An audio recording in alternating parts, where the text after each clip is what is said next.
Hello,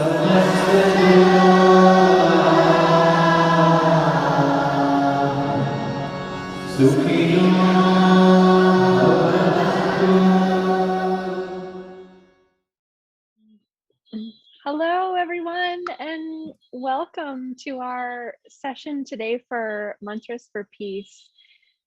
Sarah, I'm so glad that you're here. What a pleasure, Anandra. Thank you for inviting me. Yay! Sarah was one of our presenters for the incredible wisdom gathering series that we hosted this past April 2021. And gosh, I was just so touched when you reached out to me and asked if you wanted to keep talking.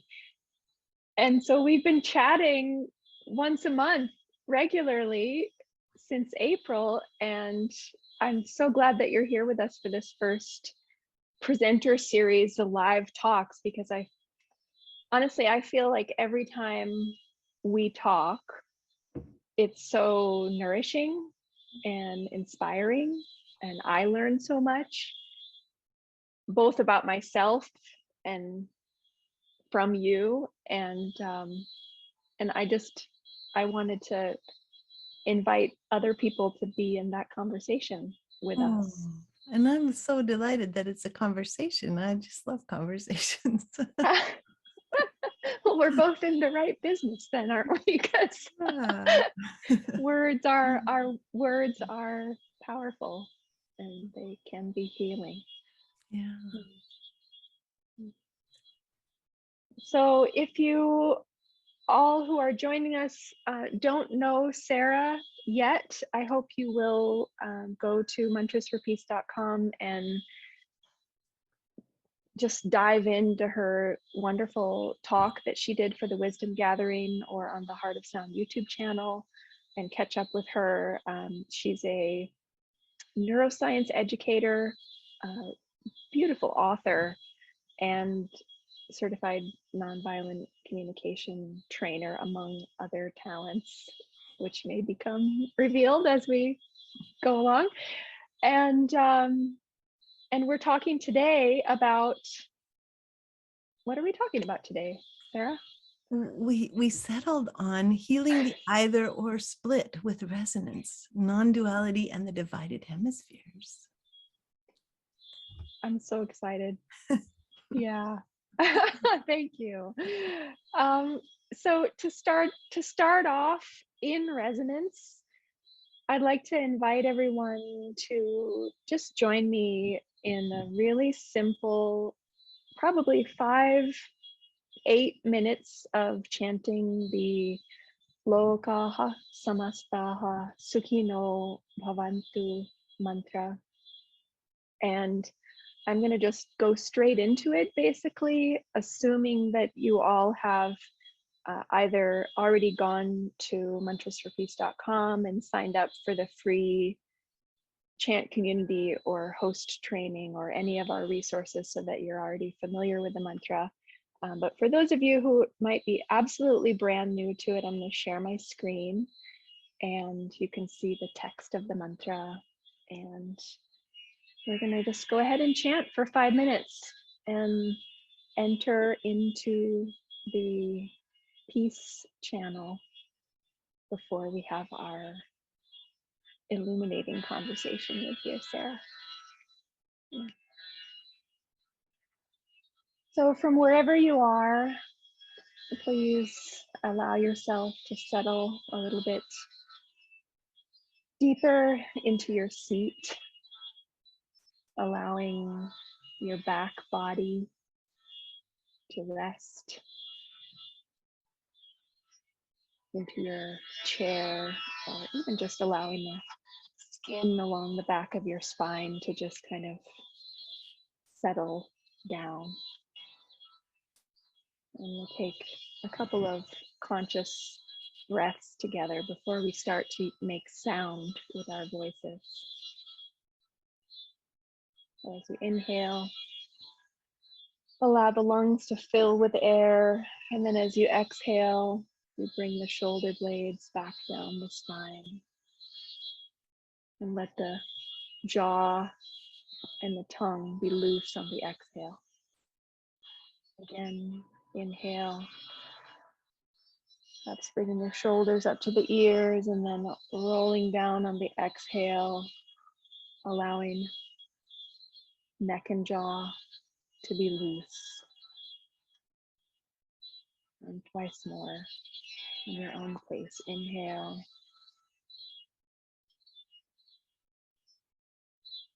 And then exhale, nice and loose, heavy jaw, relaxed neck.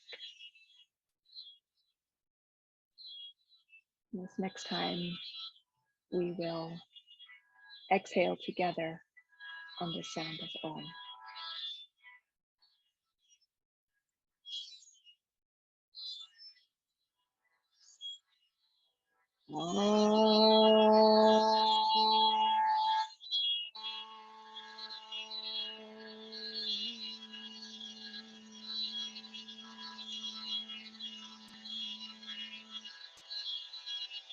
Twice more.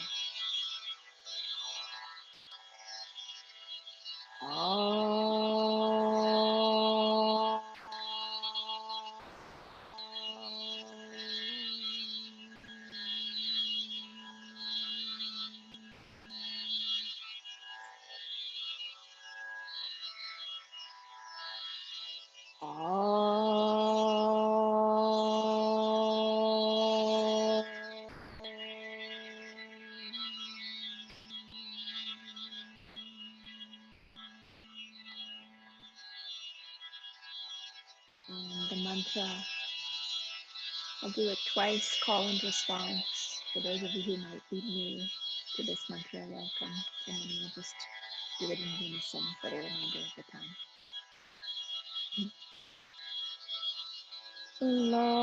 Lokaha. Now you. Lokaha. Samastaha. Samastaha.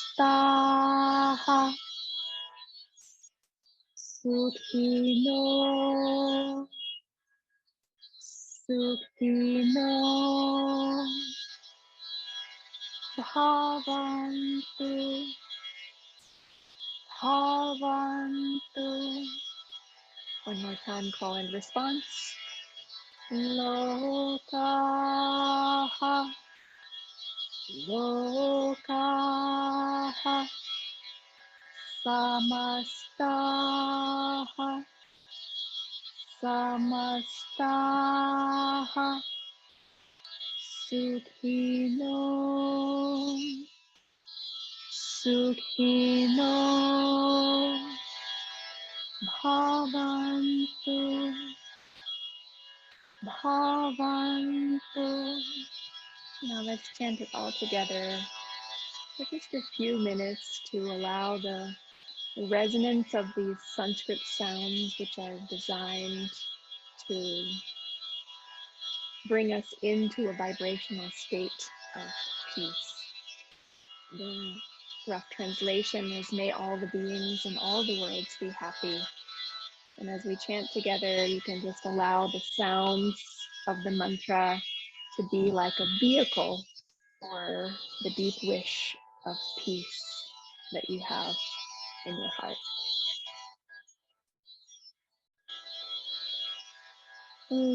Lokaha samastaha sukhino bhavantu. Lokaha samastaha sukhino bhavantu. Very nice. Lokaha samastaha sukhino bhavantu. Lokaha samastaha sukhino bhavantu. Lokaha Samastaha Sukhino Bhavantu. Lokaha Samastaha Sukhino Bhavantu. Lokaha Samastaha Sukhino Bhavantu. Lokaha Samastaha Sukhino Bhavantu. Lokaha Samastaha Sukhino Bhavantu. Lokaha Samastaha Sukhino Bhavantu. Lokaha Samastaha Sukhino Bhavantu. Lokaha Samastaha Sukhino Bhavantu. Lokaha Samastaha Sukhino Bhavantu. 3 more times. Lokaha Samastaha Sukhino Bhavantu. Lokaha Samastaha Sukhino Bhavantu. Last time. Lokaha Samastaha Sukhino Bhavantu.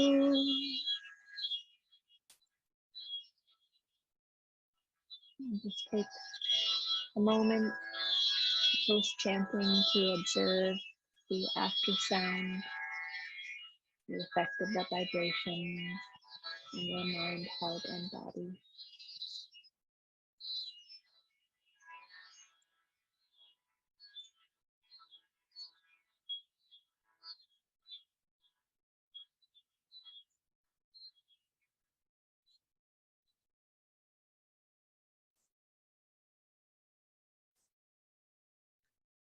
Right. Thank you so much, everyone, for joining us and helping to amplify the peace channel.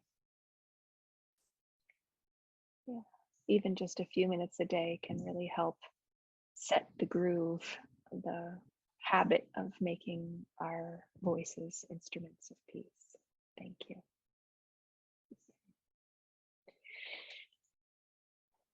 So on to you, Sarah. I'm so excited about learning more from you about this either or, both and split.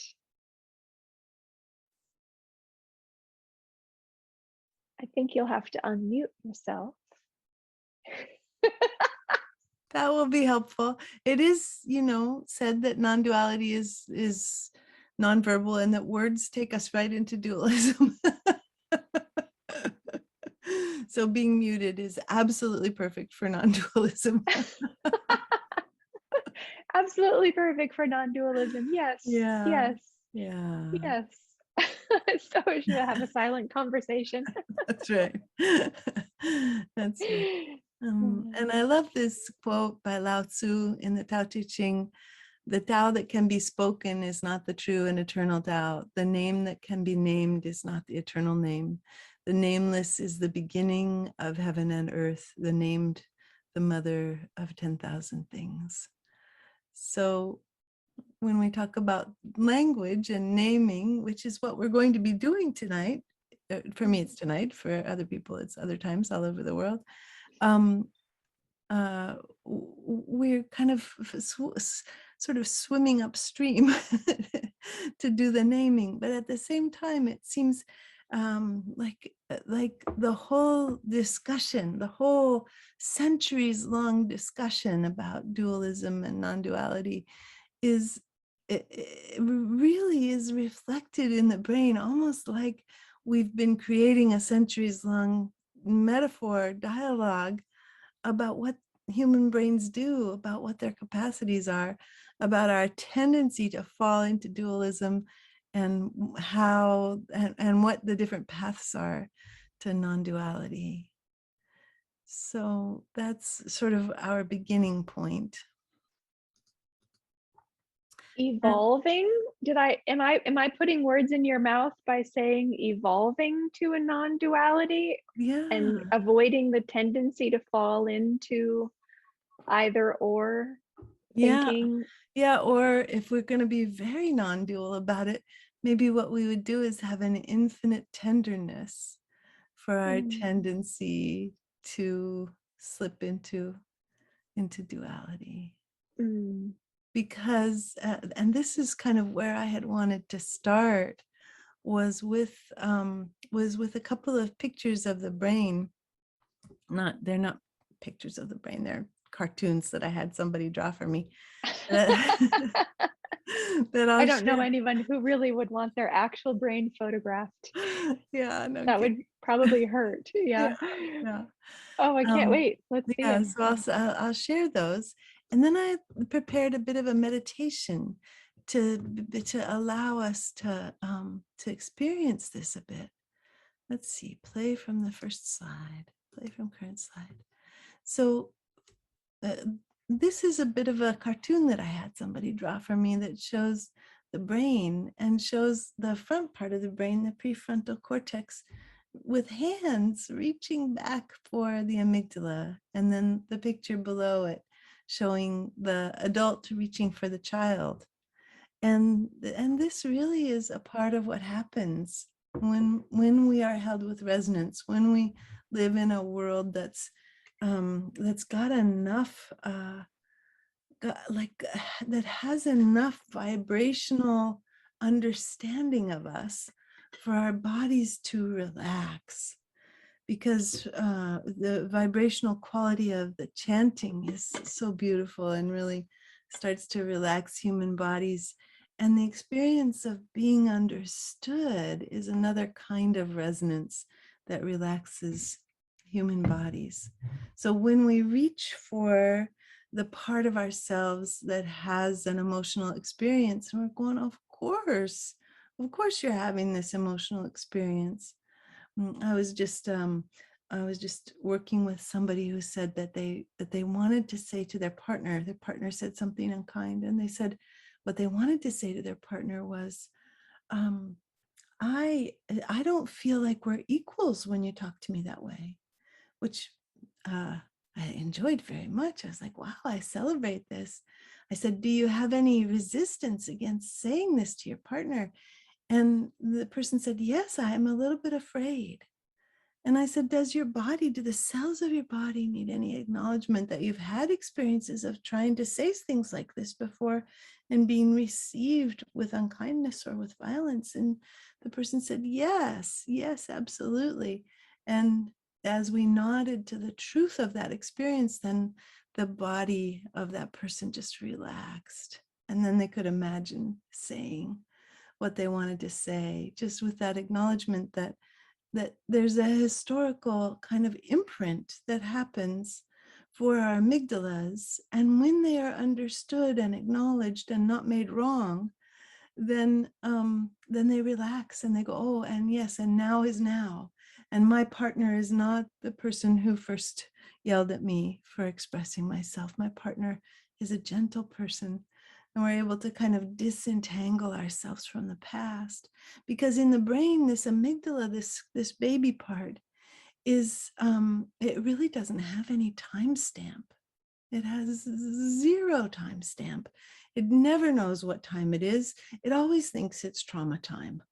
So, so when we're letting the amygdala know, of course you've had experiences, we're kind of offering the time stamping. We're offering the contextualization. So the intention for non-duality for me is very much like a resonant reaching for the parts of ourselves that are having difficulty and just being with them and not making them wrong, because as soon as we make them wrong, we've stepped into duality, right? So here's another picture that my partner Whoa. just drew. I just need to take a moment to take all that in, Okay. Sarah. I mean, wow. What you've just said there and the framing of embracing your amygdala as you would the little peanut of a of a baby in the cartoon is adorable. Yeah. Um, and that every time is trauma time. Yeah. Like that that just I feel like that changes everything. Yeah, yeah. We can become so gentle with ourselves as we start to understand the brain. Mm, I love the gentleness and the self-compassion that mm, comes from just going, oh, hello, amygdala, you're doing what you do, of course. mm. Thank you. Yeah. Thank you for doing what you do. Oh, thank you. So this is just another picture of how this happens. The prefrontal cortex reaching for the amygdala. Resonant care creates neural connections. And like in this moment with Anandra and I talking, as you're following Anandra's brain, as you're following my brain, we're both offering you this reach.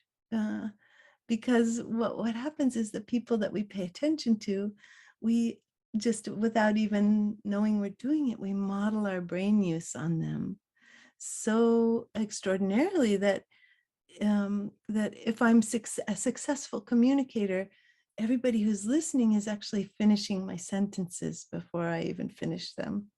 We can see brains sort of running and catching up with each other and going ahead of each other and then circling back around. We can watch this happen in MRIs now. And so I prepared just a guided meditation for us if you think that your folks would enjoy it, Anandra. Yes, please. What a Okay. delight. Okay. Yes. Okay. So this meditation is called the Resonating Self-Witness and Ever Increasing Self-Compassion. And I'll just stop so that people can see my face if they want to, or see the beautiful flowers that are on the screen, or see Anandra, whatever relaxes your body to look at. So allowing yourself to notice that you are a breathing being. Let yourself feel your breath and notice how it feels to breathe.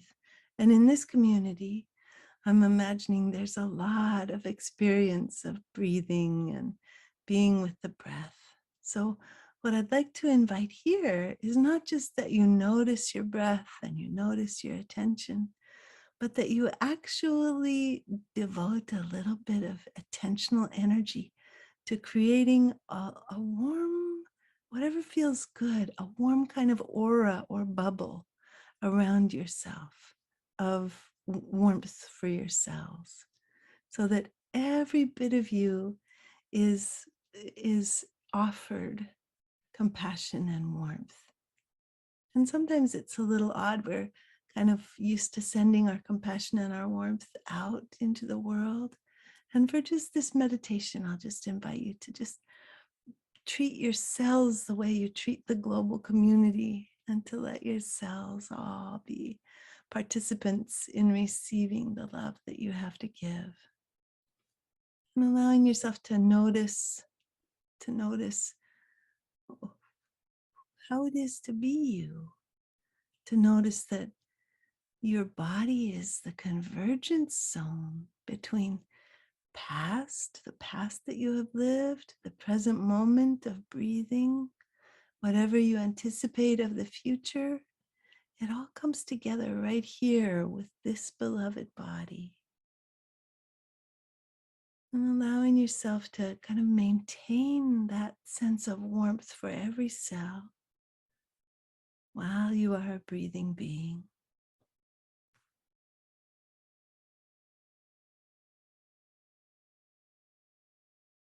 And now what I invite you to do is to find some place of humanness, some little jolt that you have of dissatisfaction or pettiness or jealousy or pain or resentment. And just for this moment, instead of making that jolt of humanness wrong, just bring your warmth and your understanding of everybody's humanness. Like, of course, we have these responses. We are all primates on some level. We have primate cells in our bodies. We are mammals, and we are social mammals.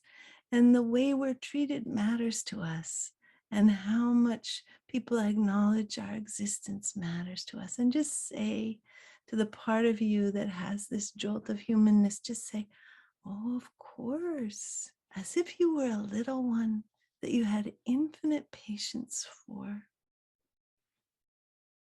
And then allow yourself to kind of surround the little one, the one that's so human, with warmth. And then kind of look around and see, is there a part of you that judges that those things are not okay, that those things are wrong? And if you have any part of you that judges that those things are not okay, just very gently and radically surround the judging part with warmth and say, oh, of course you want something better for yourself. And just bring the warmth all around that part so that that part is held with warmth. And then notice if you have a part that's judging the judging part, that doesn't want you to ever judge. And just turn to this one also and say, oh, of course. And create another layer of warmth and care and acknowledgement and understanding. And see how it is to have these layers of warmth. The layers of warmth and acknowledgement for every part of you that loves non-duality, that loves falling into the sea of communion and presence and oneness. And love that part too. And as you're creating these ever expanding circles of love, you can invite divine energy to add to augment, to make even more expansive this sense of holding everything that is and creating and being with ever expanding sense of warmth for all of the parts of you, from that very most inner kernel of humanness to the very most outer stretches and reaches and expansiveness of spirituality and the divine. And now, letting yourself breathe again, being your breathing being, and letting your body again be the convergence zone, not just of past and present and future, but the convergence zone of humanness and spirituality.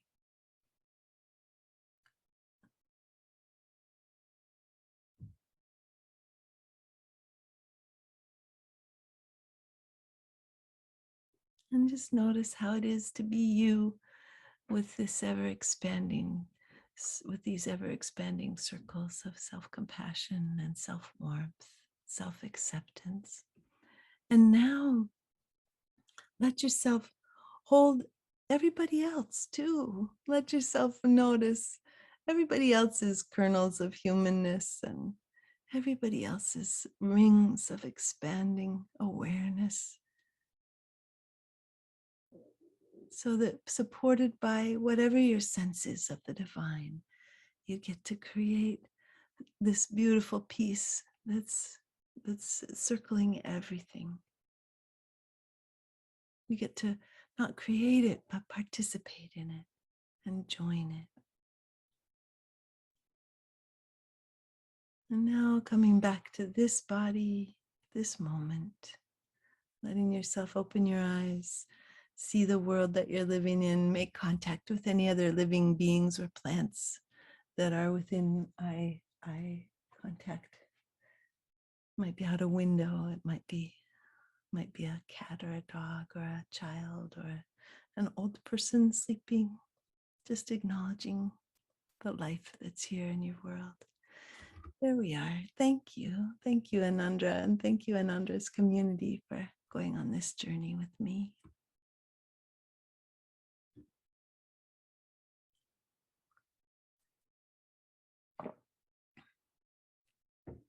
I'll just see if there's anything Anandra would like to say before I go on. I love how you frame even, how the both and thinking is embedded in your language in the way that you offered that guided meditation, that it's not spirituality or the body, it's both and. Yeah, and that really is the key. For me to, it's a very simple way of expressing non-duality.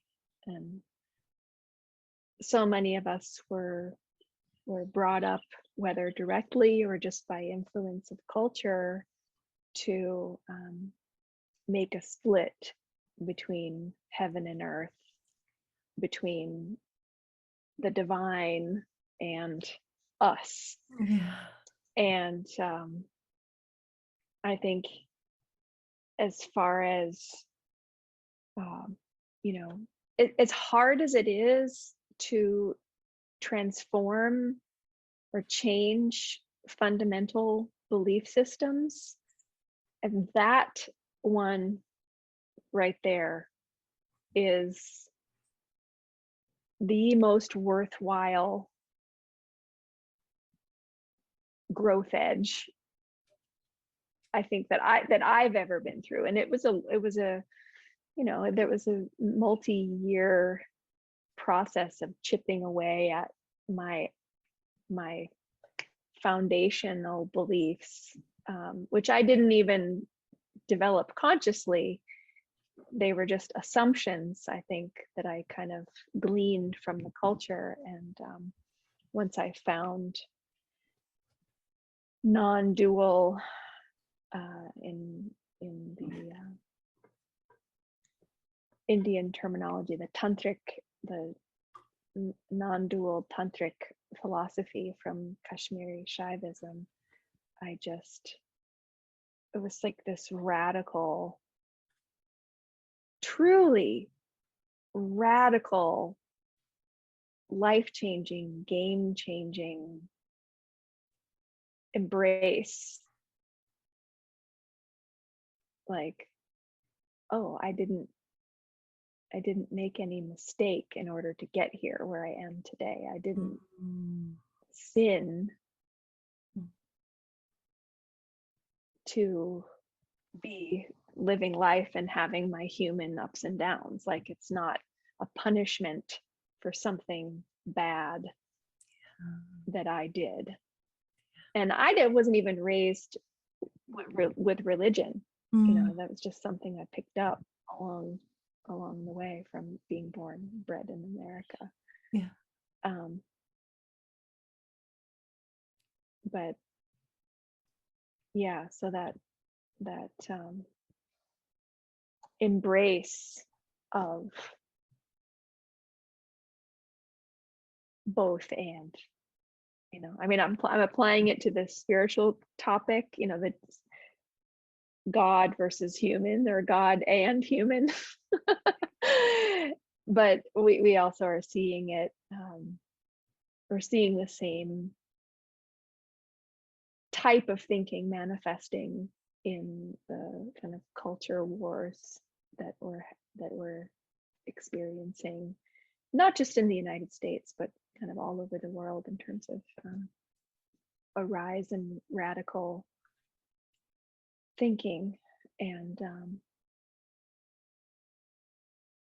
yeah, so I'm really grateful for this, like this taproot that we can um, really grab onto, and try to find out, how can we tell when we're going down that road, and how can we, you know do a U-turn. Yeah. In how can we do a U-turn and find ourselves, in this sense of resonance and embrace, and give us access to our prefrontal cortex, Yeah. and that both and kind of thinking. Yeah, absolutely. I thought it might be fun to give your community a little sense of the way that the brain itself holds duality and non-duality. Yeah. Okay. Yeah, and by the way, this is our community. This is not Oh, yes. not just mine. Oh, thank This you. is I think there's people that Everybody's. I know on this call, and people that I've never met before. So friends of friends, and the Mantras for Oh, Peace community is all volunteer. So anybody who's, I never know who's going to show up. mm, I Mantras mean, I for know, Peace community. Yeah. yeah, the Mantras for Peace community. So, okay, sorry. Go on. Yes, very good. Very, very good. Carry on. Carry on. I'm delighted. So these two fellows are the folks who have influenced me the most in my understanding of the divided brain, the left and the right hemispheres.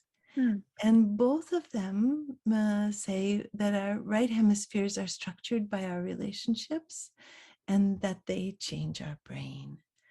And they're Doctors Ian McGilchrist and Alan Shore, for folks who would like to look at this more deeply. Because a lot of times when I talk about the hemispheres, it became a little bit tainted by the 1980s ideas about left hemisphere, left brain, right brain. But what's continued to happen is a lot of interesting research into what they call lateralization, which is the look at the way that the two brain hemispheres differ. And they actually have different cortical structures.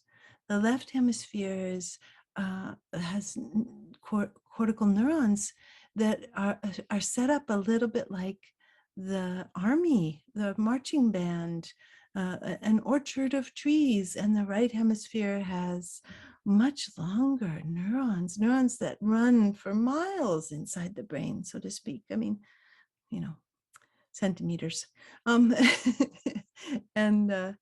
that are more like jungle vines that stretch and run and hold big things. And here's a picture of cortical neurons, and the ones on the left, you can see the two columns on the left are not very connected to each other. That's what the left hemisphere neurons are like. They only talk to the neurons that are right around them. And then on the right hand side there, you can see the vast interconnections that run and run everywhere, and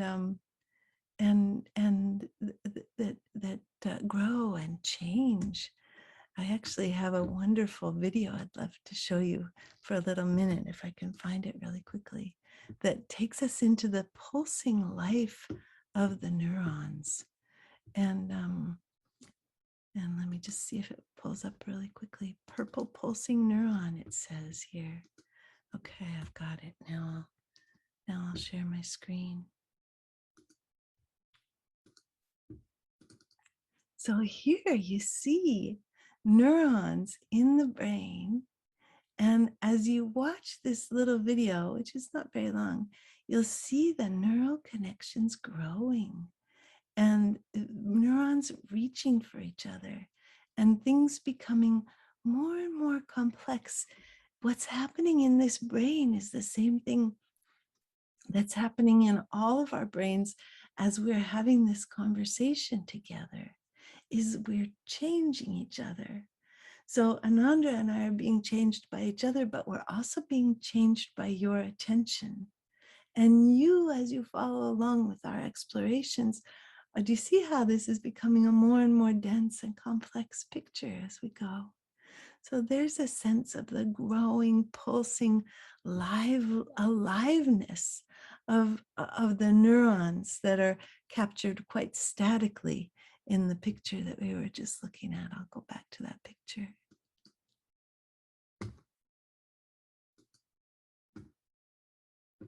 So here's this static picture again. And you can see that those right hemisphere neurons create all kinds of connections and patterns and reach each other across much vaster brain geography than the left hemisphere neurons.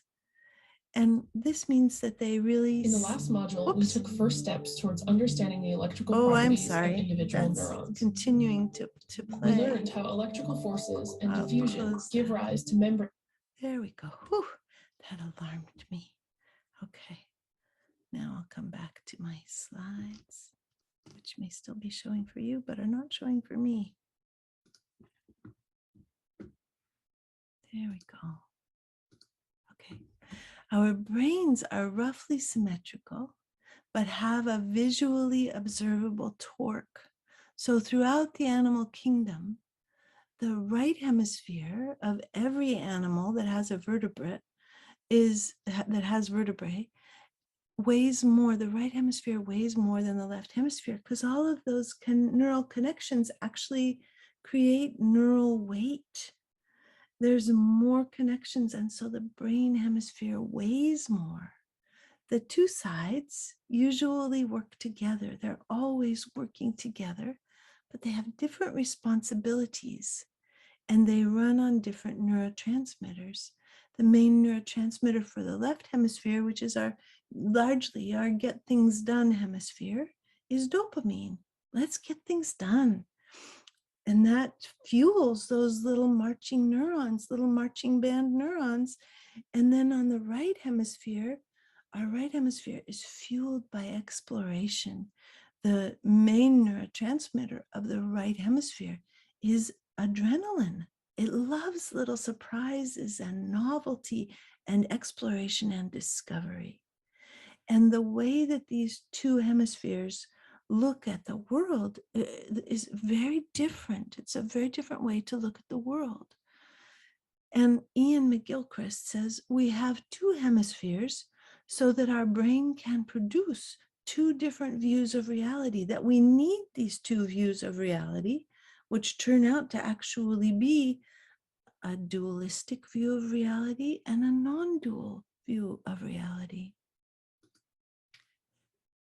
When we're looking through the different lenses that these two hemispheres offer us, we look at the world in very different ways. We look at details with the left hemisphere, like you see the magnifying glass looking very closely at the ant. We're looking at details. When we look at people, we look at functions. So if you take them, and with the right hemisphere, we look very differently at the world. We have those long neurons, the hemispheres weighing more. We're looking at the big picture. We're looking at people as souls.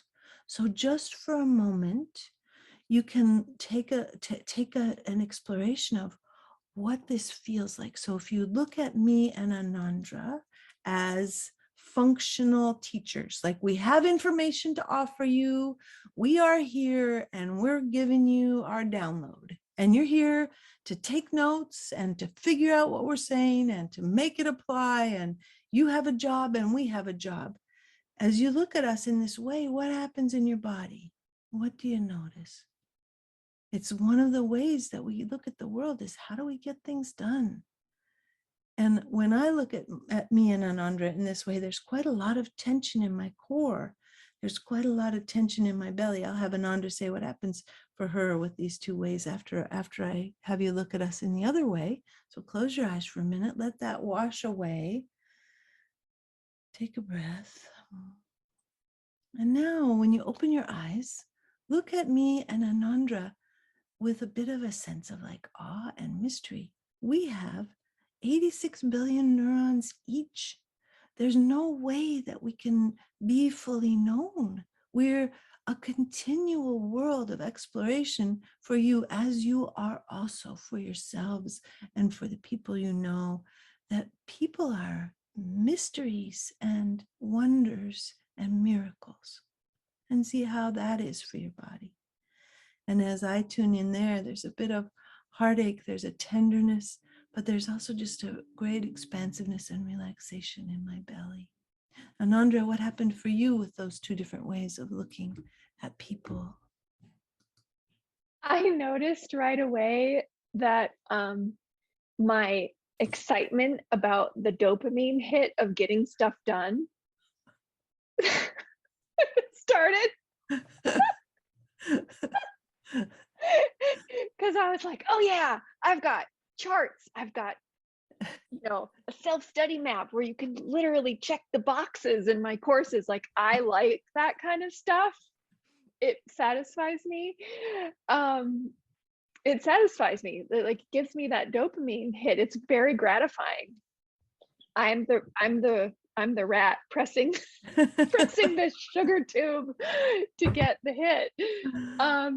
So I noticed that but there is a kind of there's a tension in that, and there's like that getting stuff done mode where I feel energized, but also it's a kind of stress, it's a kind of tension.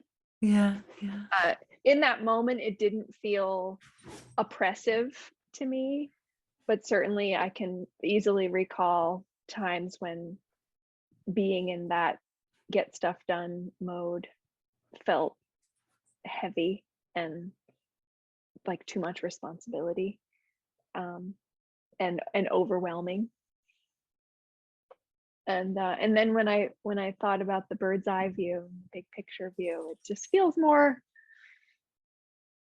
fun, and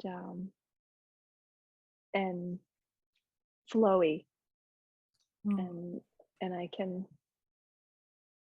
can really celebrate that and feel a sense of satisfaction. Yeah.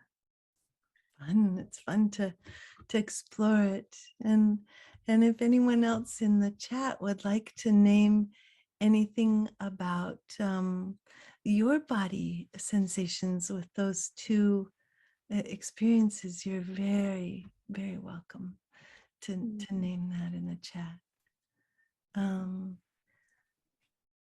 Is there? I have a question too. Just to kind of bring relevance to we're recording this, early October 2021, and in a lot of parts of the world, there seems to be a kind of two camps of ways of thinking about things, ways of thinking about information, ways of thinking about science, ways of thinking about everything that the pandemic has dredged up for us to look at. And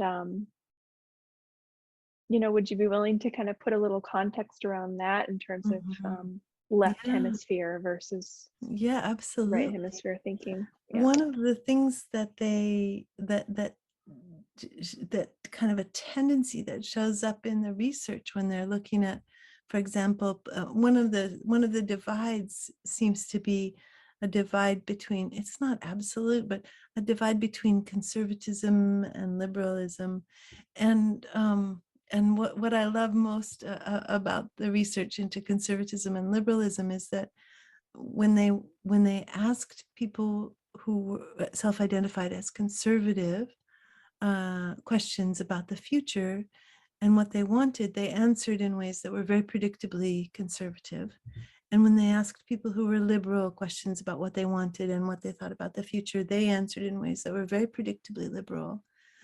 But when they asked the people who were answering, who were self-identifying as conservative, when they asked them to presuppose a world filled with abundance, where they did not have to fear scarcity, then their answers were just like the folks who self-identified as liberal, which speaks to us about the power of fear, which is a very interesting, which has very interesting effects, because the word conservative can often be used to mean less likely to take risks.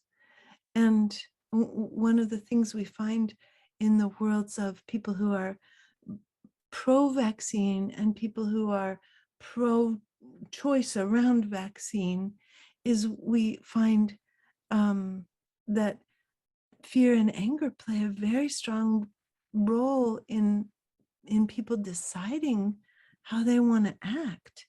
In both camps. Yeah, in both camps, yeah. And very vehemently so sometimes. Yeah, so fear always leads people to want to not take risks. So for many people, fear takes them to getting the vaccine because they don't want to risk having the coronavirus. And for other people, fear of the vaccine causes them not to want the vaccine because they're so afraid of the vaccine. And then there's this other thing that anger does. When people are angry, they take more risks. So when people get angry about the, like, for example, the requests to wear masks, the people who get really angry about the requests to wear masks are moving into a different circuit. They're leaving their fear circuit behind and they're emphasizing their anger circuit. And then they don't want to take, then they don't care about risk, because risk isn't, when we're angry, risk doesn't figure. So we are so in the play of normal human brain responses, even though it might feel like a scary time with people feeling really split between two camps. But at the same time, we're all very much being our human selves. We're very predictable within the constructs of what we believe. How is it to hear this, Anandra? It's really interesting. And what comes to mind is the very first image that you showed. I mean, if I notice myself becoming rigid in my thinking, and if I notice myself taking a position of right, being righteous in my view, like I'm thinking about those marching soldiers and those neural connections where I'm in my echo chamber. All I listen to are people who agree with me. I mean, I'm saying this theoretically because it's not actually true, but it is to some degree. I like to surround myself with people who I like to listen to, and so but I'm thinking about my brain going into that kind of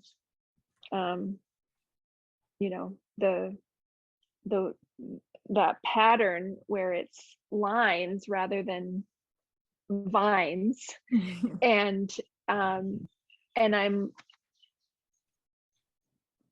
I'm thinking, okay, well, how does embracing the baby amygdala play in there? Like, can I do that then? What's the trick? Well, what happens if we say to the baby amygdala, Of course you want to be right. We Wouldn't the do. world become simple if you could have very simple explanations for really complex things? Wouldn't it be so simple if you could explain all that's wrong with the world through some very simple set of ideas about what people are doing? Wouldn't it be sweet if if Biden were a simple man who only was motivated by greed? Then it would make Right. everything so simple. Or to just, to blame it on someone or some group of people. Yeah, Yeah. exactly. Yeah. And to then be angry about that. Right. Yeah. And if we get to be gentle with ourselves in that desire for simplicity, you know what happens because already if we're gentle and compassionate for our desire for simplicity, then we're already kind of creating this radical holding that makes things more complex. Yeah. Oh, that's tricky. Mm-hmm. I see what you did there. Yeah.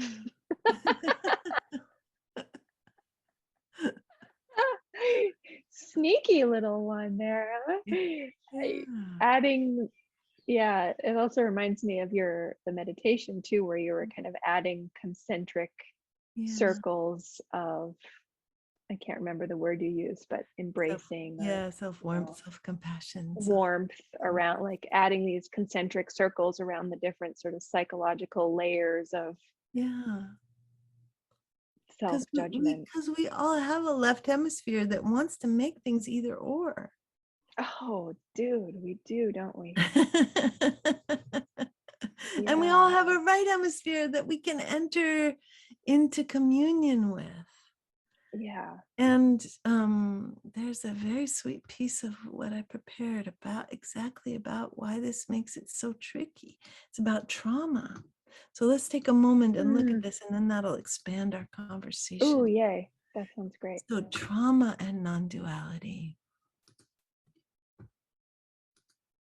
Trauma.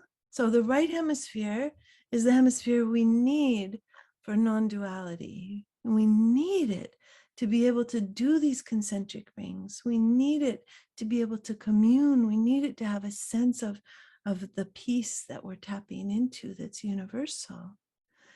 And what happens with trauma is trauma makes the right hemisphere inaccessible.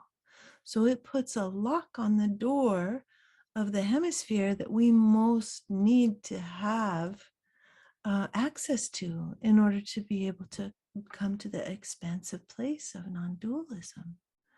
And this is because trauma makes the automatic voice of the brain, the default mode network, completely preoccupied with trying to resolve the trauma. And the way that the brain tries to resolve the trauma is to go over it and over it and over it. And this is what happens with PTSD. This is what happens with intrusive thoughts. This is what happens with the lacerating self-critic.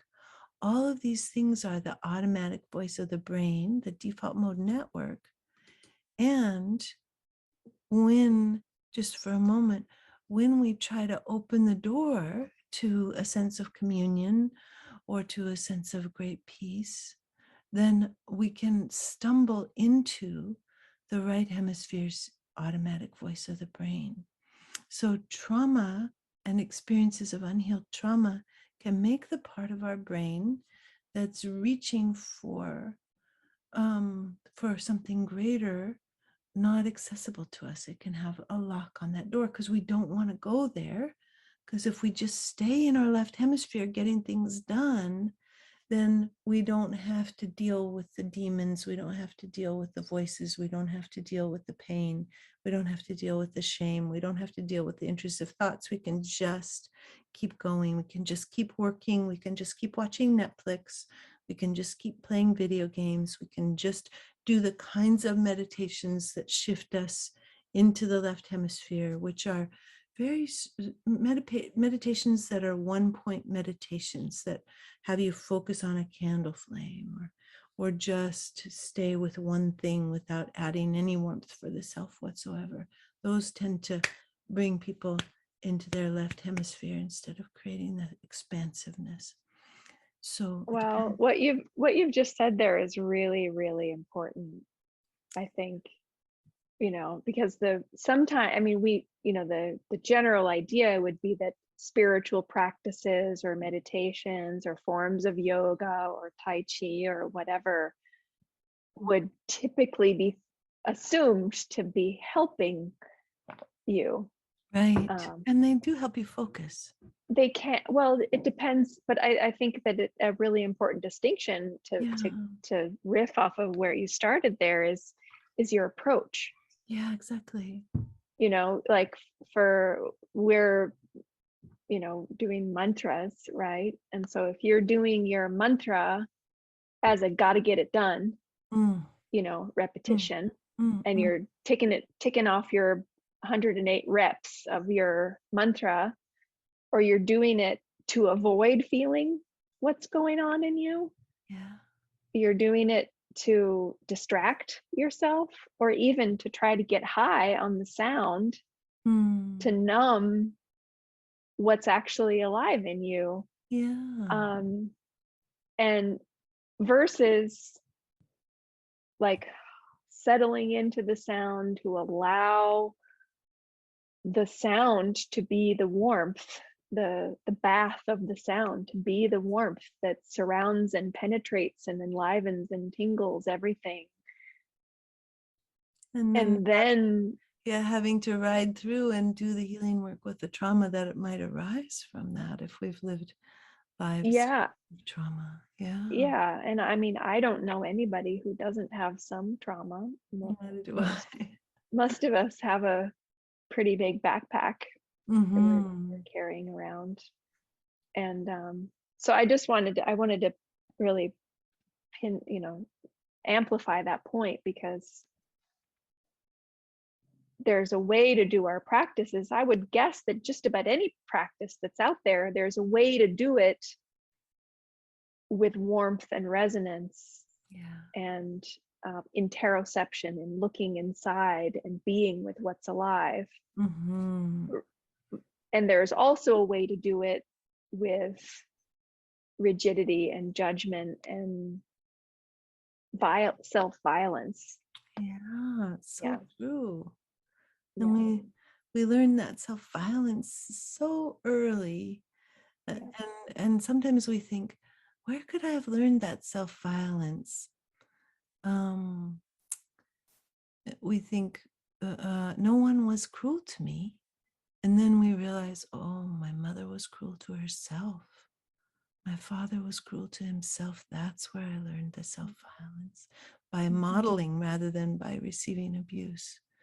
So it's important to kind of expand our ideas and understand that it can come from many different sources. The self-violence, it can come from the dominant culture, from just the immersion in the dominant culture, and how much the dominant culture glorifies self-violence.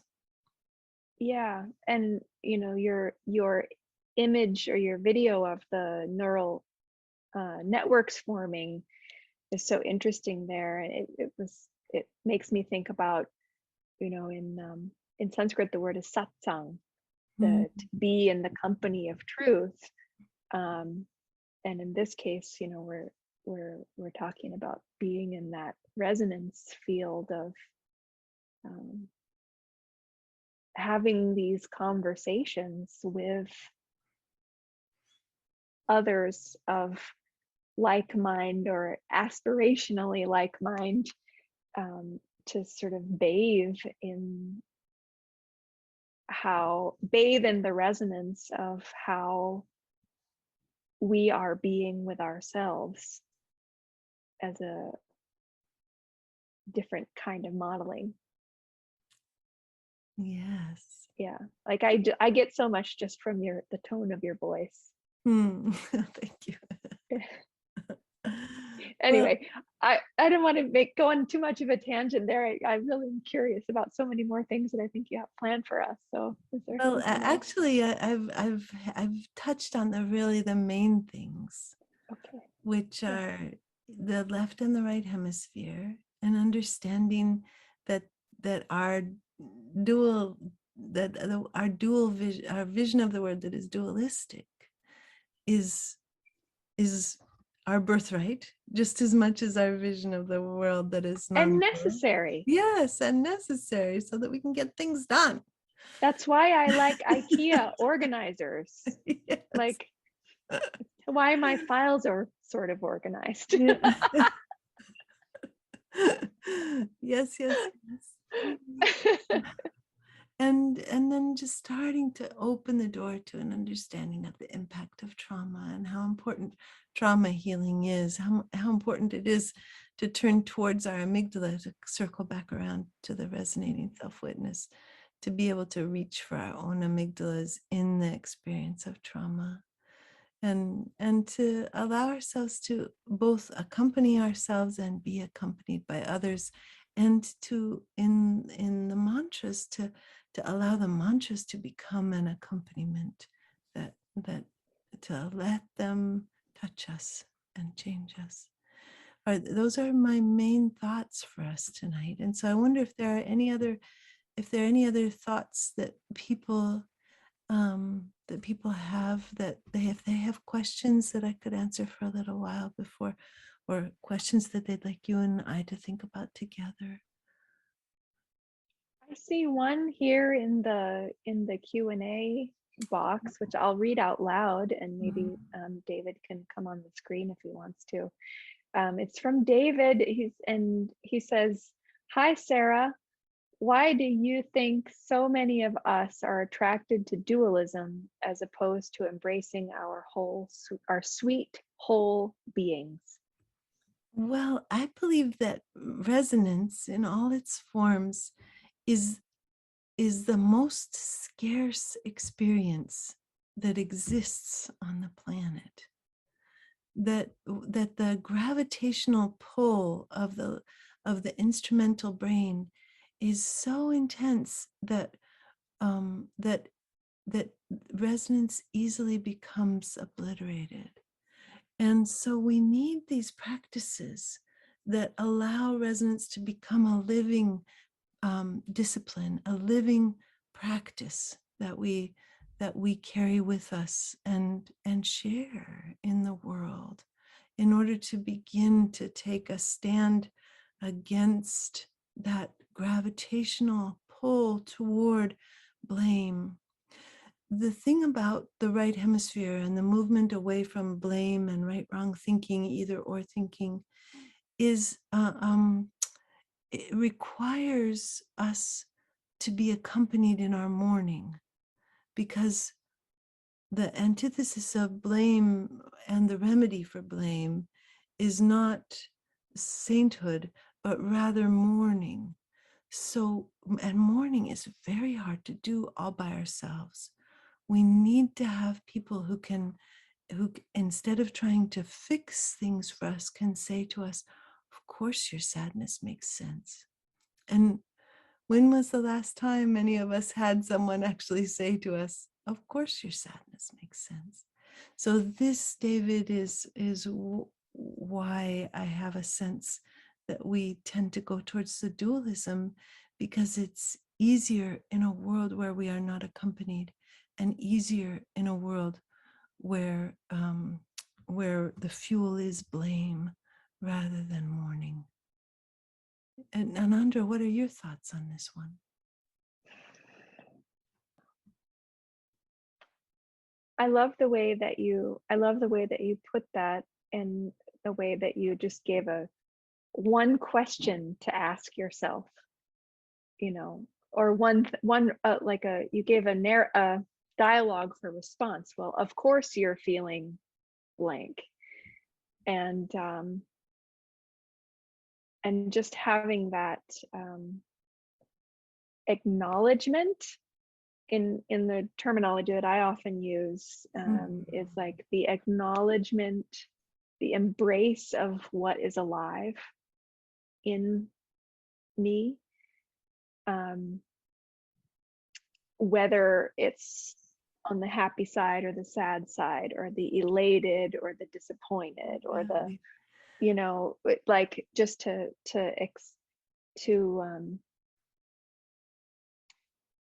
celebrate that it's actually the whole spectrum, really is, of feelings that is full aliveness. Yes. And from the tantric view, to respond to David's question, you know, why are we attracted to dualism versus oneness?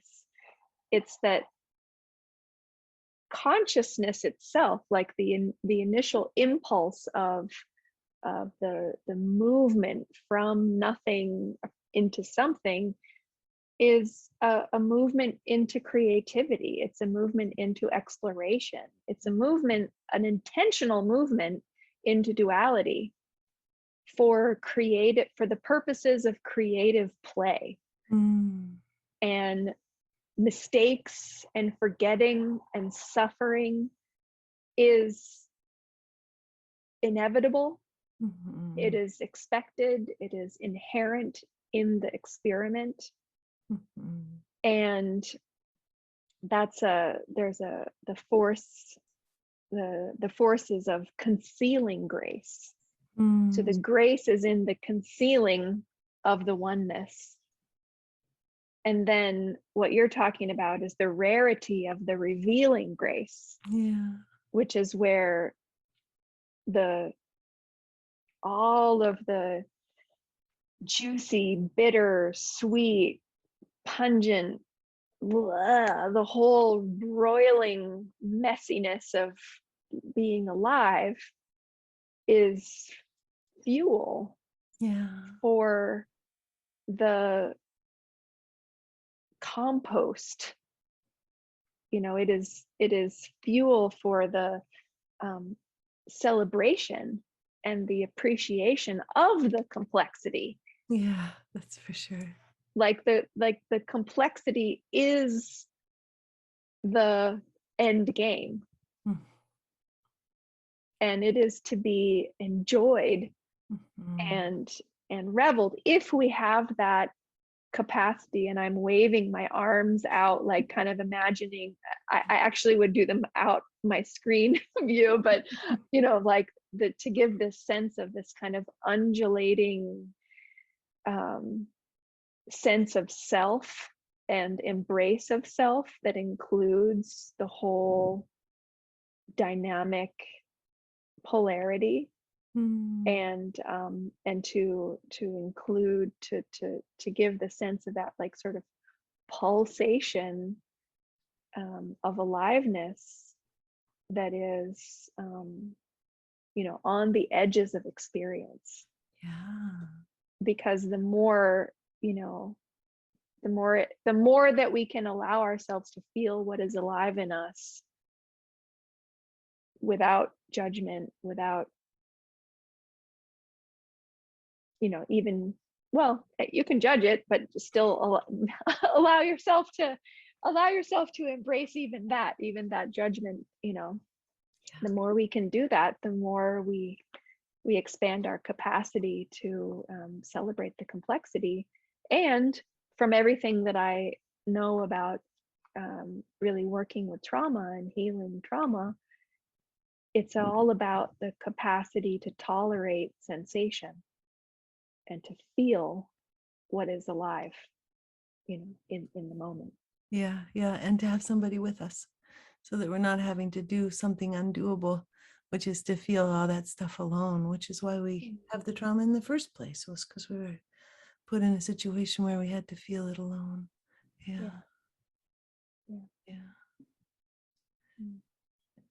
And I see that Julie put a question in the chat for us. And Julie writes, what can we say to Indigenous people who have had their lives impacted so violently and suffer ongoing trauma when this was always their understanding of the world, being one as part of the universe. So, Julia, I wonder if there's, I wonder, the first thing I'd like to do is, if I have your consent, is just to wonder if you need any acknowledgement of your own incredulity and rage and despair at what we've done as people who have white skin in North America, particularly, but all over the world. And then I think the question, what can we say? Maybe I would translate to, what action can we take as part of our own personal practice of reparation and acknowledgement? Where do we donate our money? Where do we donate our time? How much do we support reparations for Indigenous people? Those kinds of questions are what come to me more than what can we say, because I think we've had centuries of well-meaning people with white skin saying things to acknowledge the deep Indigenous wisdom that colonization turned us away from. And I wonder, and I don't know that there is anything that can be said. Anandra, what's your response on this question?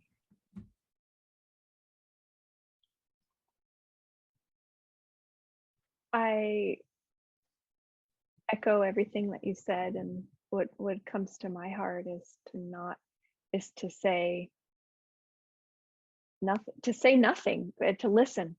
I mean, when, for me, the grief and the sadness and the shame for what my ancestors and have benefited from that violence, that's a hard thing to feel. And I don't want to say anything. I want to listen to Indigenous voices, and I want to learn and lean in to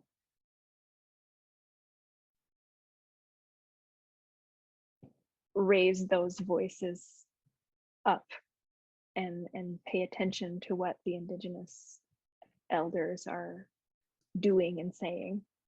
Yeah. And, that's been a really, really hard thing for me here. And I live in Hawaii, in the Hawaiian island of Kauai, and I have a few connections to Hawaiian leaders, and just watching the pandemic play out, and the sense of incalculable grief that 95% of Indigenous Hawaiians died shortly after the I want to say invasion, but yeah, shortly after white people started to arrive here and bring disease. So, for the community here on the island, it's not a far away thing, this idea of caring for community by doing every single thing you can to prevent that from happening. So I've had a really hard time with watching people in my community that I have known for a long time, mostly white people, privileged white people, flouting the mask mandates and not getting vaccinated and refusing to provide information to people who are trying to contact trace them when they get sick. And and then I watched my Indigenous friends just, I can't even imagine the anger at that. And then, one quotable that I can share from a voice of this beautiful auntie. She said that in the Hawaiian language, there is no word for I, me, or mine. The smallest unit is ohana, is the family. And, that just brings things to a whole different level. So I want to learn. I mean, I just talked for a few minutes, but you're asking what can we say? Like, I want to keep listening. Yeah. And we've had a really great blessing of having quite a number of Indigenous leaders, young and old, on the Mantras for Peace Wisdom Gathering talks. So I would encourage everybody to listen to their voices. Thank you. What a delight it was to be here with all of you this evening. I'm so glad that we got to have you come on as panelists now, and we get to see a few of your faces. I love faces, so thank you. And Ananda, what a pleasure to be here with you. So much love to you. Thank you. So much love. Thank you so much, Sarah. Okay. I'll see you all sometime soon. Bye for now. Thank you, everyone. And thanks especially to Amy and Natalie for being here as the host tech support folks. And a lot of our Mantras for Peace volunteer team is sprinkled around the world, so they're not here, but I just want to give a shout out to everyone who supports Mantras for Peace with your time and with your resources. It's just such a pleasure to just to have this little community of people who love resonance, to make more of that and share more of that. So thank you so much, everyone. Yay. And I guess we'll stop the recording soon, but just one final direction. If anybody wants more information about Mantras for Peace, our free, always free, all forever free courses and mantra resources and teacher training, chant leadership training stuff, as well as this incredible wisdom gathering, go to mantrasforpeace.com. And we also always welcome, volunteer help as well as press connections, and really help spreading the word, because it is, it's just us doing what we can. So thank you for every friend that you bring, and every person that you tell about it, and every client that you give a mantra to, who gets to lean on their mantra as part of their healing. Send them on to Mantras for Peace for us. Thank you.